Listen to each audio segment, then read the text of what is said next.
सुंदर गांव में जहां हर सुबह सूरज की किरणें पेड़ों से होकर छनकर आती थी, एक छोटी लड़की रहती थी जिसका नाम नैना था।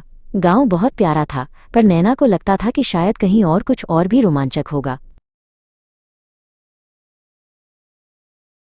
गांव के पास एक शांत नदी बहती थी जिसमें रंग बिरंगी मछलियां तैरती थीं।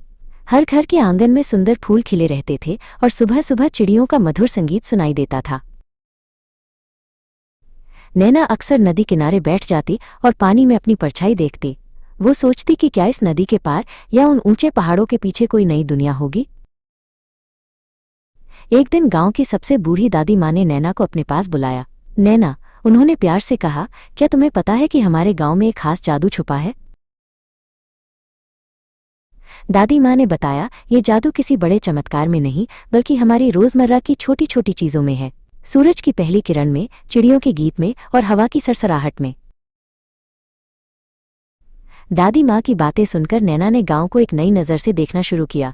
एक शाम जब सूरज ढल रहा था, उसने देखा कि एक छोटा सा फूल बाकी फूलों से ज्यादा चमक रहा था। नैना उस चमकते फूल के पीछे पीछे चलने लगी। फूल की रोशनी उसे गांव के बाहर एक छोटे से छिपे हुए कुंज की ओर ले गई, वो कभी नहीं गई थी।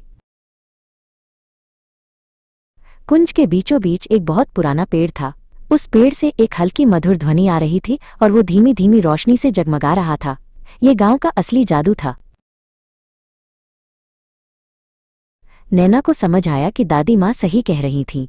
जादू कहीं दूर नहीं था, वो हमेशा यहीं था, बस उसे देखने के लिए एक खास नज़र चाहिए थी। उस दिन के बाद नैना को अपना सुंदर गांव पहले से कहीं ज्यादा प्यारा लगने लगा। उसे पता था कि असली रोमांच और जादू तो उसके अपने घर में ही छुपा था।